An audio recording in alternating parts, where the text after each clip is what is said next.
Hello, good afternoon everyone. आज मैं फिर आपके साथ यहाँ हूँ एक नए टॉपिक के साथ।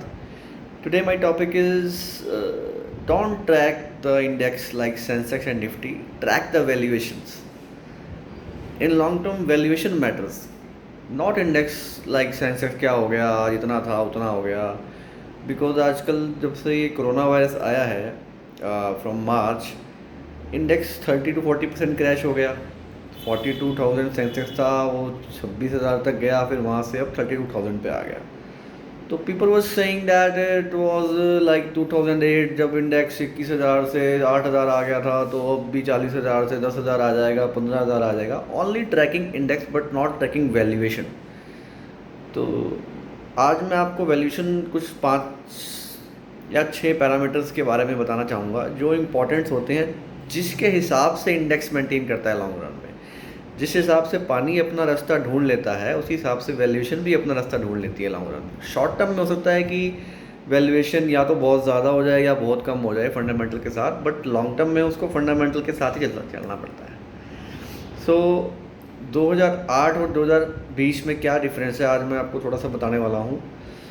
सबसे पहले हम चीज़ देखते हैं, जब मैं पहले भी कई बार डिस्कस कर चुका हूँ, market cap to GDP ratio.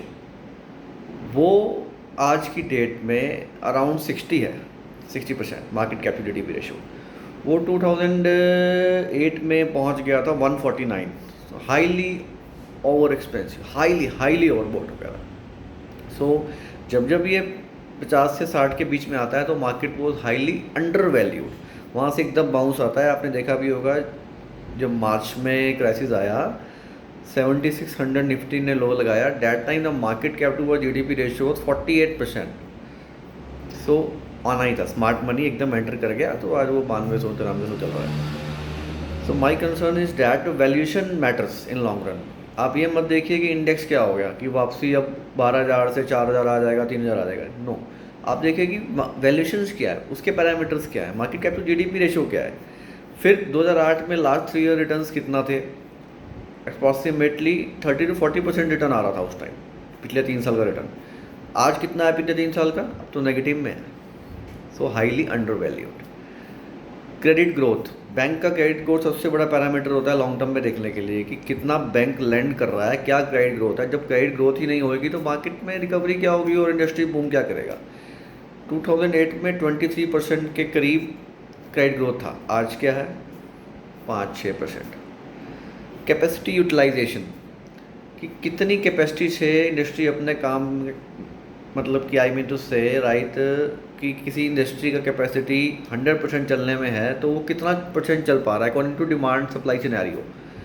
सो उस टाइम 93% था, मतलब कि इतना डिमांड था कि पूरी ऑलमोस्ट फुल कैपेसिटी पे चल रहा था। तो now days before corona, in corona में तो खैर है ही नहीं कुछ, before corona around 60% we were there. So ये 3-4 इंपॉर्टेंट पैरामीटर्स हैं। फिर निफ्टी का ईपीएस क्या है, अर्निंग पर शेयर, पूरी निफ्टी की 50 कंपनीज का क्या ईपीएस ग्रोथ आ रहा था पिछले 3 साल का। एट दैट टाइम 25% आ रहा था, और आज क्या है 6% भी नहीं है पिछले 3 साल का। सो अगर आप ये 5-6 पैरामीटर्स ट्रैक करें, फिर आपको पता लगता है कि हम सस्ते हैं या महंगे हैं। आप ये मत देखिए कि 2008 में सेंसेक्स 21,000 था, तब हम हाईली ओवरबॉट थे, हाईली एक्सपेंसिव बाजार था। बट उस टाइम सिर्फ लेमन इंडेक्स ट्रैक करता है कि बढ़ गया बढ़ गया बढ़ गया बढ़ गया। अब भी यही कर रहा है कि गिर गया गिर गया गिर गया, वैल्यूशंस कोई नहीं दिख रहा। बट जब आप इन्वेस्टर्स हैं, लॉन्ग टर्म इन्वेस्टर हो, जब आप म्यूचुअल फंड के थ्रू आते हैं या डायरेक्ट करते हैं, आप सिर्फ ये 5-6 पैरामीटर्स ध्यान में रखिए कि वेयर वी आर। जब आप फंडामेंटल ट्रैक करेंगे तो आज नहीं तो कल उसने, पानी ने अपना रास्ता ढूंढ ही लेना है। तो ये शॉर्ट टर्म की बातें होती हैं सारी, कि ये लेवल, इंडेक्स के लेवल आप मत देखिए, आप ये 5-6 जो मैंने आपको पैरामीटर्स बताए हैं इनका लेवल देखिए कि क्या है। इससे आपको सारा पिक्चर साफ हो जाता है लॉन्ग टर्म। ये नहीं कि 10,000 आ जाएगा, 5,000 आ जाएगा, इलॉजिकल बातें होती हैं ये। आप सिंपल वैल्यूएशन देखें कि जब जब ये 50 से 60 के जीडीपी आया, important, most important parameter market cap to GDP ratio, तो मार्केट वहाँ से अगले 3 साल में उसने बेहतरीन रिटर्न दिया है। ये इतिहास है। और 50 से 60 के बीच में पिछले 15 सालों में 2 या 3 बार ही आया है, ये भी हिस्ट्री है। तो ये हर बार नहीं आता, बट आई मीन टू से कि ऐसी करेक्शंस, या लगा लीजिए इन्वेस्टर्स के लिए अपॉर्चुनिटी लगा लीजिए, 10-15 साल में एक बार आती है। तो इसमें डरे नहीं, आप अपनी इन्वेस्टमेंट जारी रखें। लगता है ऐसा कि 5-6 साल की सिप पे रिटर्न नहीं आ रहा, कुछ इन्वेस्टमेंट का नहीं आ रहा, बट अगर हम उसको 2020 से कंपेयर करें, 5-6 महीने की ये पेन निकाल लें तो हो सकता है कि अगले 2 साल में आपको सारा कवर हो जाए। Maybe I am wrong, maybe I am, देखते हैं, समय बताएगा, बट जो हिस्ट्री है वो यही है कि जिसने इस लेवल्स पे इन्वेस्टमेंट करा है, अगले 3 साल में उसने काफ़ी अच्छा रिटर्न मार्केट ने बना के दिया है। बिकॉज इक्विटी में रिटर्न बनता है, चाहे ऊपर आए या नीचे आए। अगर नीचे आएंगे तो बहुत अच्छा बनता है, ऊपर आएंगे तो ज़्यादा देर समय बिताना पड़ता है। तो बस आज मेरा मकसद सिर्फ इतना ही था कि आपको कुछ वैल्यूएशन पैरामीटर्स के बारे में बताया जाए कि सिर्फ इंडेक्स ट्रैक मत करें, वैल्यूएशंस को ट्रैक करें। These are the 4-5 important parameters which should be track before investing, not only track consensus in Nifty, right?